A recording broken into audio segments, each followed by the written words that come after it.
não começou com a ideia de um negócio. Não começou. E não começou na internet. Ah. Na verdade, tudo começou na época da faculdade, há uns bons anos atrás, assim, acho que foi no meu primeiro ano da faculdade, não lembro.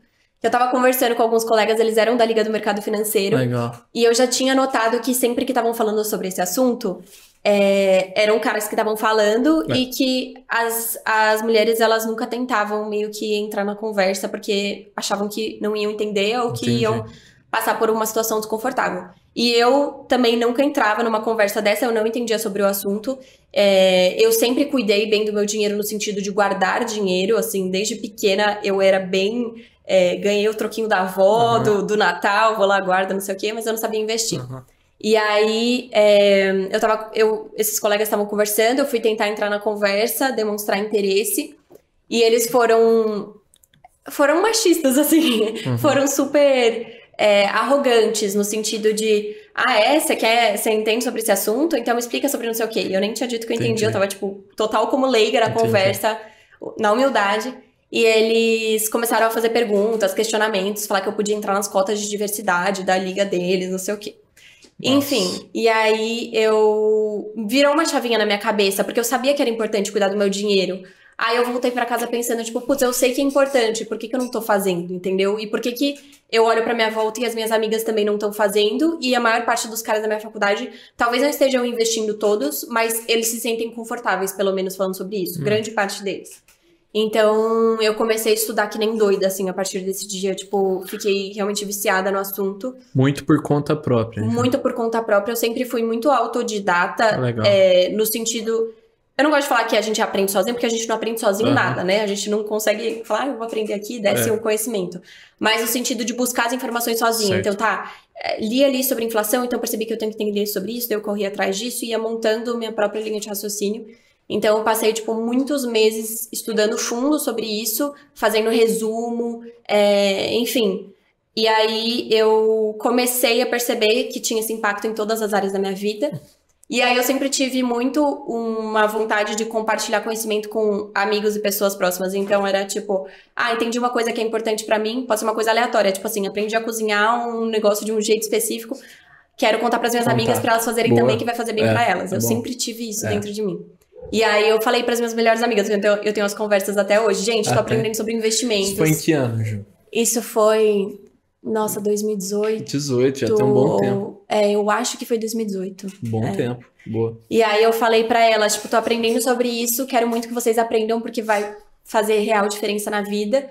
Vou dar uma aula pra vocês. Aí eu criei, tipo... slides gigantes, personalizados pra elas. De graça, elas não estavam te pagando. Não, de graça, assim, meu grupinho de melhores amigas de infância. Entendi. Aí eu criava slides, então, sei lá, minha amiga fez gastronomia, eu criava um personagem no slide, fazia lá no negócio, da mulher que fazia gastronomia e queria pedir um empréstimo no banco pra conseguir abrir o restaurante, não sei o quê. Então, tudo eu fiz baseado nelas pra ficar o mais didático possível. Legal. Porque eu sabia que era um assunto que não era atraente de primeira. Então, aí eu criei uma apostila de resumo também, com resumo de tudo que tinha escrito, não sei o quê. Dei essa aula pra elas, eram amigas, tipo assim, super de humanas, que achavam que também não tinham tanto interesse nesse assunto, assim como eu não tinha antes. Elas gostaram muito, e aí eu falei, nossa, eu acho que eu sei ensinar disso também. E aí começou assim, aí outras amigas descobriram, pediram pra eu dar essa aula pra elas também. E aí eu comecei a reunir tipo assim, aí na casa de amigo de amigo, esse tipo de coisa. E aí começou a me chamar a gente, tipo, legal. Minha amiga comenta com uma outra que fez. E sempre mulheres. Sempre mulheres. Desde então, sempre mulheres. Eu só aceitava também mulheres, mas sempre vinham me procurar mulheres, porque o projeto ele já tinha esse teor, assim, eu já falava que era um projeto pra mulheres. Boa. E aí foi isso, aí eu comecei a reunir mulheres na minha casa aos domingos, fazia um lanche, criava formulários para descobrir a profissão delas, para poder personalizar a aula de acordo com isso. Passei um ano inteiro dando essas aulas presenciais, foi crescendo, comecei a usar emprestado uma sala na garagem no escritório. Aí já começou a cobrar, assim, as turmas? Não, ainda fiz não? Um ano de graça, era um projeto social mesmo. Entendi.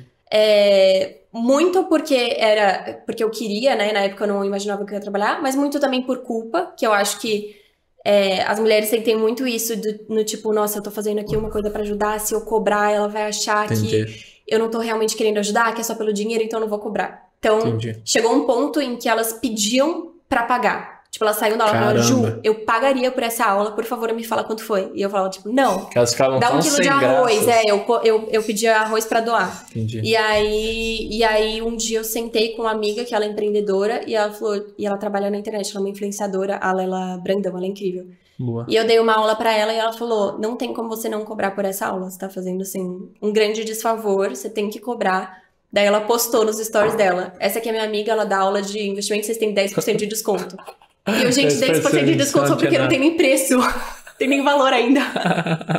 Começou a vir um monte de menina me chamar, Caramba. Aí eu cobrei, tipo, R$100 na época, com 10% da aula, uns R$90. E fiz uma turma, assim, e aí veio a pandemia. Então eu fiz uma turma cobrada, e aí eu abri o Instagram, mas... Só então abriu o Instagram. Só então, antes eu não tinha, eu não divulgava, era tudo no boca a boca. E aí eu abri o Instagram mais como uma forma de manter contato com as alunas, porque eu não pensava em ter curso online, etc. Eu não entendia nada sobre isso. E na época eu também não achava que eu iria conseguir trabalhar com isso. Acho que muito por insegurança também. E o Instagram foi crescendo também muito no boca a boca e tal. E aí começaram a pedir muito por um curso. Eu estruturei. Primeira turma era para, segundo os dados, ali as previsões médias do mercado, era para dar 100 alunas. A gente teve 100 alunas no primeiro minuto. Caramba. E no total dos, tipo, 3 dias de vaga aberta, deu mais de 1.000 alunas. Caramba. Então, aí eu falei, então dá certo. Realmente tem como eu trabalhar com isso. Tipo, é uma coisa que eu amo e é sustentável também, né? O Pode Sonhar é uma produção Doxa e Poder 360 para o Poder Empreendedor. Uma editoria do jornal digital Poder 360. O Pode Sonhar tem o apoio do Sebrae.